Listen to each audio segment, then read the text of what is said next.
आज मेरे साथ एक ऐसा बाहिम्मत इंसान मौजूद है जिसने अपनी माजूरी को आड़े नहीं आने दिया और हिम्मत व अज़म की एक लाजवाल मिसाल बना। पैदाइशी तौर पर दोनों आँखों की बीनाई से महरूम होने के बावजूद अपनी तालीम का सिलसिला जारी रखा, बल्कि MA education, MA history, LLB, MA political science, MPhil करने के बाद अब जर्मनी में पीएचडी करने का जो है इरादा रखते हैं। बताइएगा, बड़ी अच्छी काविश है। आप गवर्नमेंट स्पेशल एजुकेशन सेंटर में बच्चों को पढ़ाते हुए भी दिखाई देते हैं, जॉब होल्डर हैं। कैसे ये सफ़र रहा? सर ये सफ़र बहुत मुश्किल है, ख़ासतर उन बच्चों के लिए, उन लोगों के लिए जो विजुअली इम्पेयर्ड या माज़ूर होते हैं, तो उनके लिए एक इंतहाई थका देने वाला सफ़र है ये।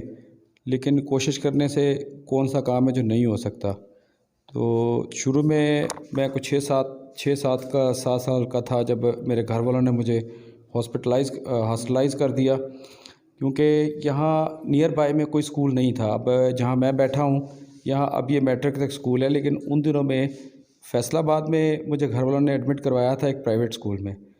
तो वहाँ से मैंने 96 में प्राइमरी किया और उसके बाद पिंडी चले गए। पिंडी में फिर 2001 में मैंने मैट्रिक किया है। उसके बाद फिर गॉर्डन कॉलेज से मैंने एफ़ए किया है 3 में। 5 में मैंने वहीं से ग्रेजुएशन किया है। तो ग्रेजुएशन के बाद फिर मैं वापस आया, आके यहाँ पीरमल में मिसाली कैडेट स्कूल है, वहाँ पे 1 साल मेरी वहाँ टीचिंग करता रहा आम बच्चों के साथ।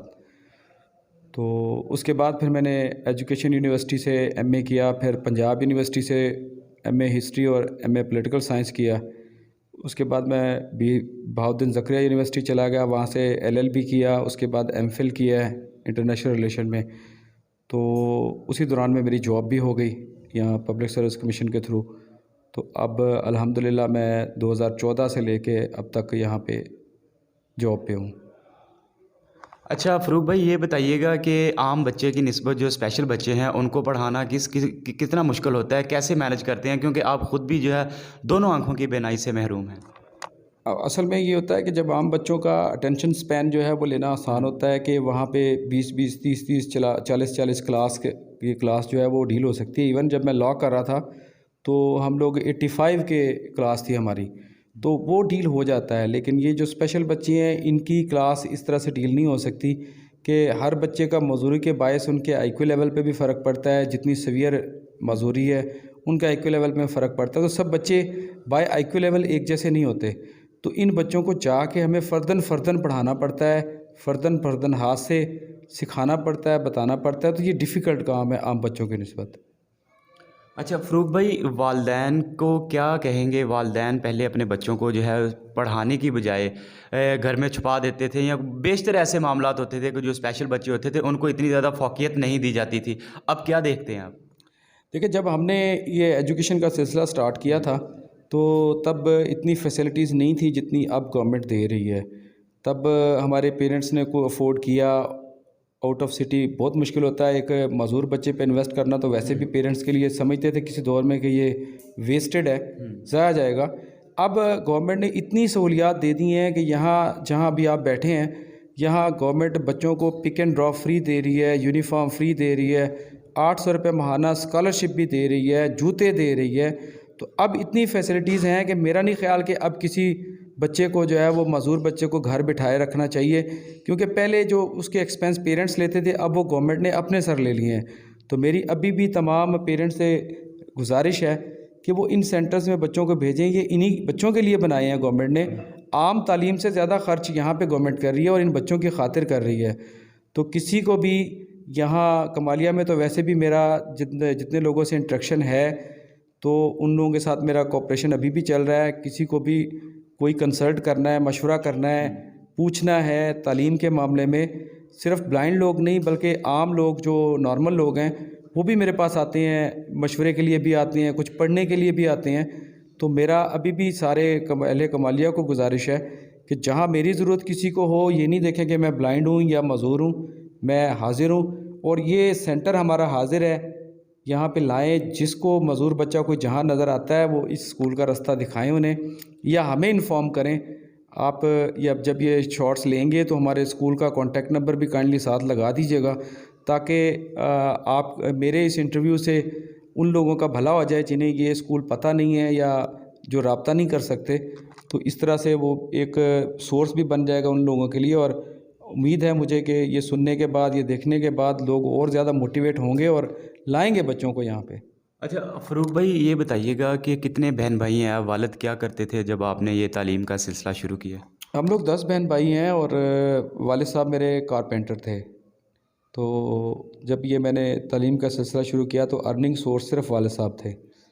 तो आहिस्ता आहिस्ता फिर जब मैं मैट्रिक के बाद मैंने अपना जो बर्डन है वो पेरेंट्स से शिफ्ट करके अपने पे ले लिया था, क्योंकि पिंडी जैसे शहर में अपॉर्चुनिटीज़ ज़्यादा होती हैं।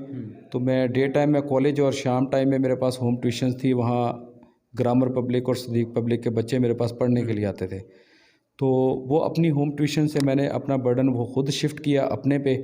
तब से लेके अब तक मैं ना सिर्फ इंडिपेंडेंट हुआ कि अब मैंने अपना ज़ाती घर भी बनाया और अब पेरेंट्स को भी लुक आफ्टर मैं ही कर रहा हूँ। अच्छा, सोशल मीडिया चलाते हैं आप, कैसे इस्तेमाल करते हैं मोबाइल को? ये असल में ना मुझे भी किसी दौर में एक शौक़ उठा था ये मीडिया का। तो उन दिनों में, आज से ये कोई 10 साल पहले की बात है, उन दिनों में जब शौक़ उठा तो हमने एक ऑनलाइन रेडियो बनाया, इंटरनेट रेडियो हेलो इंटरनेशनल के नाम से। उसके लिए हमने फिर वेब स्ट्रीमिंग भी ख़रीदी, वेब होस्टिंग भी ली, अपनी वेबसाइट बनाई रेडियो हेलो इंटरनेट के नाम से। तो तकरीबन 1 साल हमने वो रन किया ऑनलाइन। उसमें हम 6 घंटे की स्ट्रीम डेली शाम को देते थे। तो वहाँ से फिर ये शौक़ उठा। फिर ये जो मोबाइल फ़ोन है, ये कुछ हमारी ज़रूरत भी है विजुअल इम्पेयर्ड की, क्योंकि इसमें साथ हमने स्क्रीन रीडर इंस्टॉल किया हुआ है। तो वो किसी शायर ने कहा था कि तमन्ना सरबुलंदी की हमें भी तंग करती है, मगर हम दूसरों को रोंद के ऊंचा नहीं होते। तो ये एक मोटिवेशनल सा शेर है, जो बज़ाहिर एक शेर है लेकिन इसके पीछे भी काफ़ी कुछ छुपा हुआ है। अच्छा फ़रूक भाई, बच्चे माजूर पैदा होते हैं, ये तो अल्लाह ताला की कुदरत है, अल्लाह ताला के हाथ में है सब। लेकिन एक माजूर बच्चे के लिए एक कामयाब ज़िंदगी गुजारने के लिए और अपने पैरों पर उसको खड़ा होने के लिए एक मुख्तसर सा क्या मैसेज देंगे उसको? इसमें सबसे पहले तो ये है कि हमारे सोसाइटी में 2 किस्म के एटीट्यूड्स हैं। जो हमारी सोसाइटी के वो लोग हैं जो वेल सेटल्ड हैं, वो ऐसे बच्चे को देते हैं एक्स्ट्रा केयर, उसके लिए मुलाजिम अरेंज कर देते हैं, उसको इवन पानी ख़ुद नहीं पीने देते। और दूसरा एस्पेक्ट वो लोग हैं जो अफोर्ड नहीं कर सकते या पुअर फैमिली से हैं, वो बहुत ज़्यादा निगलेक्ट कर देते हैं। तो अगर ये दोनों सूरतें ना हों, बैलेंस रखें और इन बच्चों पे तवज्जो दें, वालिदैन इनकी एजुकेशन पे तवज्जो दें और ये ज़हन से निकाल दें कि ये आपका अर्निंग सोर्स नहीं बन सकते, ये बकिया से ज़्यादा आपका अर्निंग सोर्स बन सकते हैं। शर्त यह है कि अब तो इन्वेस्टमेंट की भी ज़रूरत नहीं है, अब सिर्फ तवज्जो की ज़रूरत है। इन्वेस्टमेंट गवर्नमेंट कर रही है। अच्छा फ़रूक भाई, दुनिया को आपने अपनी आंखों से नहीं देखा, क्या कहेंगे? वो सर, किसी शायर ने ही कहा था कि तेरे वजूद की नस नस से आँख झांकेगी, गर है शौक़ तमाशा नज़र की बात न कर। तो दुनिया को देखने के भी वो 2 तरीके हैं। नज़र से देखी हुई चीज़ तो आपके जहन से निकल भी सकती है। अभी आप स्कूल में एंटर हुए हैं, तो मैं अगर आपसे पूछूं कि मेरे स्कूल के गेट का कलर क्या था, तो आपको याद नहीं होगा। आपने यही कहना है कि मुझे ध्यान नहीं किया मैंने। लेकिन वो एक जो विजुअली इम्पेयर्ड है, अगर वो किसी चीज़ की तहकीक करके आएगा, या जिसने बाय माइंड किसी चीज़ को तहकीक किया, वो सारी ज़िंदगी उसे नहीं भूलेगा।